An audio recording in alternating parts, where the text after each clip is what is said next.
The theme of the National Science Day 2021 is Future of Science, Technology and Innovation and its impact on education, skill and work.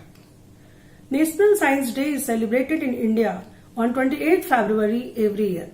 The day is celebrated to remember the contribution of Dr. C.V. Raman towards science. He proposed his invention, the Raman effect, on 28 February 1928, for which he was awarded the Nobel Prize in 1930, followed by highest award of India, Bharat Ratna, in 1954. Dr. Chandrasekhar Venkat Raman, popularly known as Dr. C.V. Raman, was born on 7th November 1888 at Tiruchirappalli and died on 21st November 1970 at Bangalore. Professor Raman contributed to many educational institutions.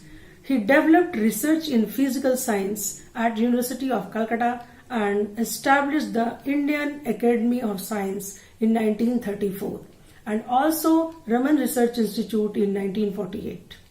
The biggest contribution of Professor Raman is the initiation of modern scientific research and its importance. He was an Indian physicist known for his work in the field of light scattering, which became popular as Raman effect. He explained the light passes through material is scattered and wavelength of the scattered light is changed because it causes an energy state transition in material molecules. Professor C.V. Raman had once said, "The essence of science is independent thinking, hard work and not equipment." His greatest quality was his single-minded devotion to science and not only to attain the international eminence, but he also raised his prestige of India. According to earlier scientists, the sky is blue because it reflected the color of the sky, but Dr. Raman found that it was the water itself that caused the blue light to scatter more than the other colors present in the light. The discovery created a sensation around the world and was named as Raman effect. Now, science in daily life. Daily life में science क्या है? Science का क्या role है? क्या science important है कि नहीं है? हमें पढ़ना चाहिए कि नहीं पढ़ना चाहिए? उसका टेक्नोलॉजी में क्या कंट्रीब्यूशन है? अगर इन चीजों को हम गौर से देखेंगे तो हम देखते हैं कि डेली लाइफ में मॉर्निंग टू इवनिंग बिना साइंस के कंट्रीब्यूशन के हमारा एक भी मिनट नहीं निकल सकता है। जैसे आप एग्जांपल लीजिए, मॉर्निंग में हमें ब्रश की जरूरत पड़ती है, पेस्ट की जरूरत पड़ती है, बकेट, मग, वाटर, सोप, जो भी चीज हमें मॉर्निंग में चाहिए, आप एक एक को एनालिसिस कीजिए। ब्रश कैसे बनेगा? जब तक हमें पॉलीमर नहीं मिलेगा ब्रश बन ही नहीं सकता है। ब्रश पॉलीमर से बनता है। पॉलीमर कैसे बनता है ये केमिस्ट जानते हैं। जब तक केमिस्ट्री नहीं हमें पता होगा पॉलीमर हम नहीं बना सकते हैं। ऑर्गेनिक केमिस्ट्री है पूरा। पेस्ट में क्या क्या, उसका क्या कंपोजिशन है, उसमें क्या क्या इंग्रेडिएंट डाला हुआ है, कौन सा इंग्रेडिएंट डालना जरूरी है, जैसे फ्लोराइड कंटेंट कितना होना चाहिए। तो अब ये सारा पैरामीटर को जानना, उसको यूज करना, उसका बेसिक मटेरियल क्या होगा, ये सारी चीज साइंस वाले ही डिसाइड करते हैं। आपको उसके बकेट मग प्लास्टिक पॉलीमर से ही बनेगा। वाटर, अब वाटर आपको कैसा यूज करना है? वाटर की बहुत सारी क्वालिटी है, वाटर का बहुत सारा रिसोर्सेज है। आप कौन से वाटर सोर्स से आप लेंगे? जैसे आपको डोमेस्टिक पर्पस के लिए वाटर का जो पैरामीटर, स्टैंडर्ड पैरामीटर, जो IS इंडियन स्टैंडर्ड कहते हैं हम लोग, या WHO का जो हमारा वर्ल्ड हेल्थ ऑर्गेनाइजेशन ने जो पैरामीटर सेट किया है हमारे लिए, तो वो हर अलग अलग कंट्री के लिए अलग अलग है।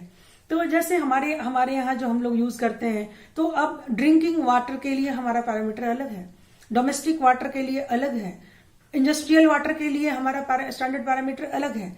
अगर हमें पता नहीं होगा तो हम अपने डोमेस्टिक पर्पस के लिए सही जो वाटर को यूज करना है वो हम नहीं कर पाएंगे।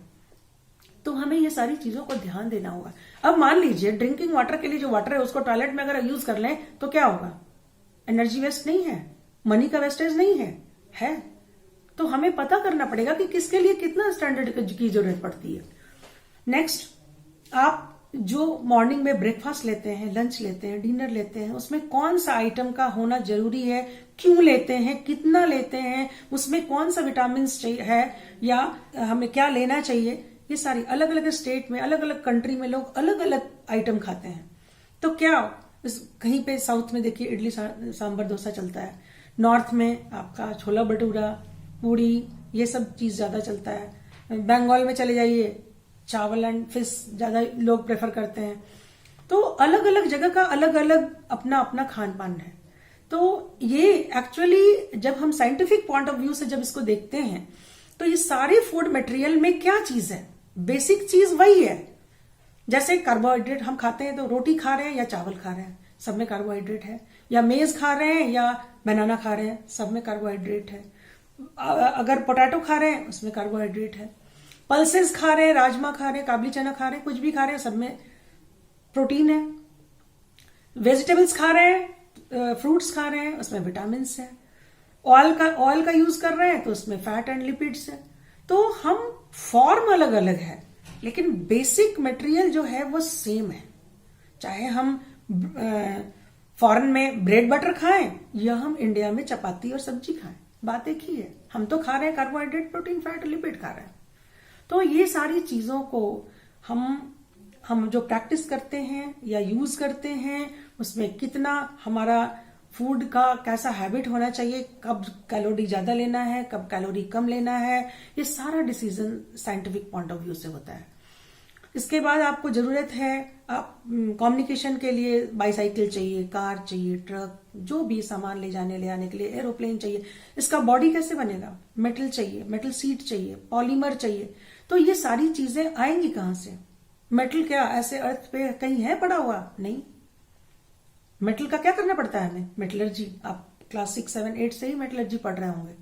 तो ये मेटलर्जी जो हम पढ़ते हैं और उसके बाद उसको जो मेटलर्जी रियल हम जो इंडस्ट्री में करते हैं, तो ये मेटलर्जी का जब तक हमें नॉलेज नहीं होगा और उस मेटलर्जी में जो प्रोसेस हमारा अभी चल रहा है उसमें जितना एडवांसमेंट होगा वो उतना हमारे लिए बेनिफिशियल है और उतना क्वालिटी का प्रोडक्ट बनेगा। नए नए चीज बन रहे हैं, नए नए चीजों को हम यूज कर रहे हैं।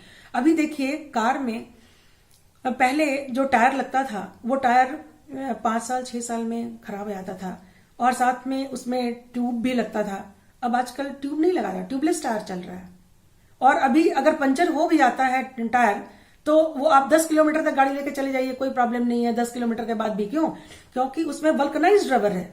वो वल्कनाइज्ड रबर का क्वालिटी को इतना इंप्रूव कर दिया गया है कि अगर उसमें होल भी हो जाता है तो वो तुरंत स्पेस को भर देता है और आपको 10 किलोमीटर तक आराम से आप चल सकते हैं।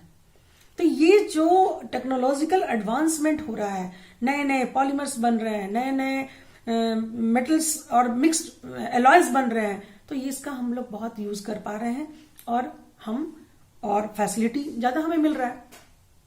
तो अब ये चीजें जो टेक्नोलॉजी एडवांसमेंट की हम जो कर रहे हैं, ये कैसे होगा?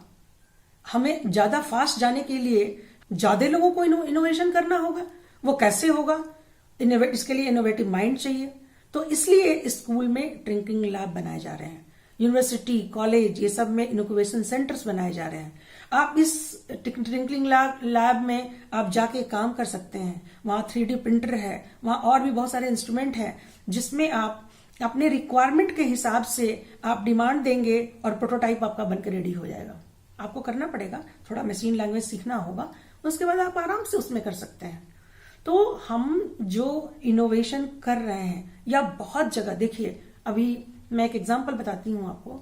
दिल्ली के स्कूल के स्टूडेंट ने रिपोर्ट किया कि क्लास 8 में वो पढ़ता था स्टूडेंट, वो डेली देखता था कि बरसात के दिनों में उसकी मम्मी बहुत परेशान रहती थी, कपड़े गीले हो जाते थे, वो फिर जब अंदर ले आती थी तो धूप आ जाता था और जब बाहर ले आती थी तो फिर क्लाउड। अब बार बार करने से उसकी मम्मी थक जाती थी। तो वो सोचा कि मैं अपनी मम्मी का ये प्रॉब्लम को सॉर्ट आउट करूंगा। वो क्या किया कि वो एक सेंसर बेस्ड आर्म बनाया और उसको डोर में फिट कर दिया। तो क्या होता था, वो सेंसर से जब धूप आए तो वो हैंगर जो है वो अपने आप ओपन हो जाता था और जब क्लाउड आए तो वो सेंसर अपने आप क्लोज हो जाता था। सेंसर से वो आर्म जो था वो क्लोज हो जाता था। तो जब बादल होता था तो वो कपड़े भीगते नहीं थे उसके और जब सन आए तो वो खुल जाता था, धूप में कपड़े सूख जाता था। तो इस तरह से आपके डेली लाइफ में बहुत सारे प्रॉब्लम आते हैं। उन प्रॉब्लम को आप टेकअप कीजिए और उस पर सोचिए कि इसको मैं कैसे सॉल्व करूंगा।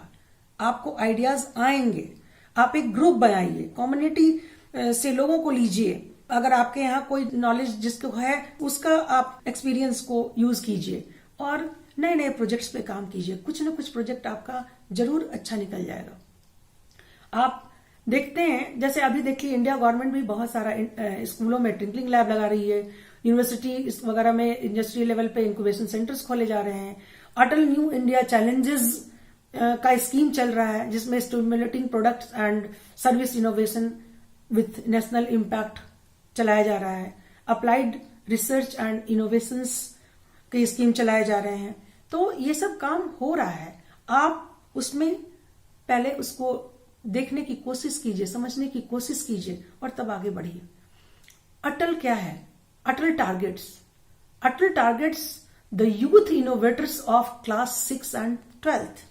6 to 12th को ही पार्टिसिपेट करना है उसमें, and help them in learning innovative skills like problem solving, creating thinking abilities and adaptive learning।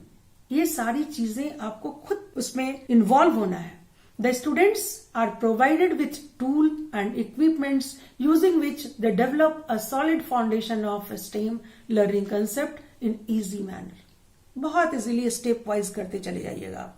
M is a flagship initiative to promote culture of innovation and entrepreneurship in India। It is an umbrella structure which has been mandated to promote innovation and revolutionize entrepreneurial ecosystem in the country। It develops new policies and programs for fostering new innovation in different sectors of economy and provide platform and collaborations opportunities to various stakeholders in entrepreneurial space। Thus, scientific competence such as identifying scientific issues, explaining phenomena scientifically, and using scientific evidences are regarded as important knowledge tool for engaging with real life scientific and technological context that form part of the country in which students and will be citizens involved। What is the importance of science and technology? Various object and device like computer, mode of transport, washing machine, or just anything else help us to save our time and money। Education, science and technology have given us immense knowledge and therefore we have got important matter to study। The role of science and technology in developing world is to promote tech advance। Developing countries should invest in quality education for youth and continuous skills training for the workers and managers। Science and technology are the key drivers to development because technological and scientific revolutions underpin economic advances, improvement in health system, education and infrastructure। The technological revolutions in 21st century are emerging from entire new sectors based on microprocessors, telecommunications, biotechnology and nanotechnology। Now, government cannot do all the work without the support of society। हमें भी आगे आना होगा, students आगे आएंगे, innovation अच्छे अच्छे innovations होंगे और हम सब मिलके उसमें काम कर पाएंगे। जब कोई भी प्रोजेक्ट पे काम किया जाता है तो प्रॉब्लम्स कुछ कुछ आते हैं, लेकिन उस प्रॉब्लम से हमें घबराना नहीं है, उसको सॉर्ट आउट करना है। जैसे मान लीजिए कोई स्टार्टअप हम खोल रहे हैं, कोई अगर हमें करना है तो कुछ कुछ प्रॉब्लम्स आते हैं। जैसे छोटे छोटे प्रॉब्लम्स की बात मैं कर रही हूँ, employ productivity measurement, digital industry conference platform, remote internet speed and equipment. आप जानते ही हैं हर एरिया में हमारा इंटरनेट बहुत अच्छा नहीं है। Too much focus on automation. जब इंडस्ट्री की बात करते हैं तो आर्टिफिशियल इंटेलिजेंस आता है, क्योंकि हमें कम टाइम में मैक्सिमम आउटपुट चाहिए, तो वहां पे हमें ऑटोमेशन देखना पड़ता है कैसे हो। अब उसके लिए हमें आर्टिफिशियल इंटेलिजेंस की जरूरत पड़ती है, उसका नॉलेज हमें होना चाहिए। डाटा प्राइवेसी का प्रॉब्लम आता है, पुअर यूजर एक्सपीरियंस, आप जानते ही हमारे कंट्री में लिटरेसी रेट बहुत कम है, तो यहाँ पर जो पुअर यूजर हैं उनके हिसाब से हमको बनाना पड़ता है project. Cyber security threats, data backup and recovery, multiple advertisement and marketing platforms, आप किस तरह से हम उसका एडवर्टीजमेंट करेंगे, कैसे उसका मार्केटिंग करेंगे, लोकेशन बेस्ड इनोवेशन, हर जगह का इनोवेशन हर जगह काम नहीं आएगा। राजस्थान में अगर कोई प्रॉब्लम है तो कोई जरूरी नहीं है कि वो प्रॉब्लम झारखंड में होगा, तो झारखंड का इनोवेशन जो होगा झारखंड बेस्ड होगा, राजस्थान का जो इनोवेशन होगा वो वहां का प्रॉब्लम बेस्ड होगा। तो इन सारी चीजों को हमें देखना होगा। आर्टिफिशियल इंटेलिजेंस इम्प्लीमेंटेशन कैसे होगा और किस एक्सटेंट तक होगा, ये सारी चीजों को हमें देखना होगा। Thank you, all the best to create the innovative group and prepare the projects with the help of your teacher and mentor in your school. Thank you.